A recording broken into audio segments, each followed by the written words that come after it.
Friends, ఈ నెల 27న pan India లెవెల్లో రిలీజ్ అయ్యి బ్లాక్ బస్టర్ హిట్ టాక్ తెచ్చుకున్న మూవీ కల్కి. నాగశ్విన్ డైరెక్షన్లో అమితాబ్ బచ్చన్ అండ్ కమల్ హాసన్ అండ్ దీపికా పడుకోనే కీలక రోల్లో చేసిన ఈ సినిమా థర్స్డే రోజు రిలీజ్ అయిన బాక్స్ ఆఫీస్ దగ్గర సంచలన వసూలు రాబట్టింది. ఆ ఫస్ట్ డేనే ఊహకందని విధంగా నెట్ను కలెక్ట్ చేసింది. ఫస్ట్ డే ఈ సినిమా 191 కోట్లు రాబట్టిన సంగతి తెలిసిందే. అయినా అక్కడితో ఆగకుండా ఈ సినిమా ఇంకా రోజు రోజుకు కూడా కలెక్షన్ల వర్షం కురిపిస్తూనే ఉంది. ఎందుకంటే దానికి వచ్చిన టాక్ అలాంటిది అండ్ ప్రపంచంలో ప్రభాస్ గారికి ఉన్న ఇమేజ్ అలాంటిది.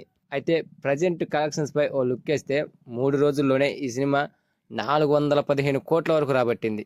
దీనిని వైజయంతి ప్రొడక్షన్ వారు స్వయంగా ప్రకటించారు. ఇక ఈ రోజు సండే కాబట్టి కలెక్షన్స్ ఇంకా పెరిగే అవకాశం ఉంది. మ్యాక్సిమం ఇంకో 2 డేస్లోనే ఈ సినిమా 600 కోట్ల వరకు రాబట్టే అవకాశం ఉంది. ఈ విధంగా కలెక్షన్స్ రాబడితే మాత్రం ఈ సినిమా రిలీజ్ అయిన ఫస్ట్ వీకే 1000 కోట్ల క్లబ్లో జాయిన్ అయ్యే అవకాశం ఉంది. మరి చూడాలి ఈ సినిమా ఎక్కడి వరకు వెళ్ళాగుతుందో.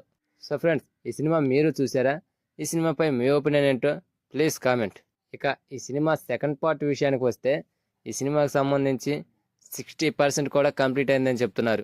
రిలీజ్ డేట్ అయితే అనౌన్స్ చేయలేదు, కానీ మ్యాక్సిమం 1 ఇయర్లోనే ఈ సినిమా రిలీజ్ చేద్దామని ప్లాన్ చేస్తున్నారట. సో చూద్దాం. సెకండ్ పార్ట్ కోసం చాలా మంది అయితే ఎదురు చూస్తున్నారు. మీలో కూడా ఎంతమంది ఎదురు చూస్తున్నారో కామెంట్ చేయండి. So that's it guys. ఈ వీడియో కనుక మీకు నచ్చితే ప్లీజ్ గైస్ లైక్ చేయండి, షేర్ చేయండి అండ్ సబ్స్క్రైబ్ చేసుకోండి.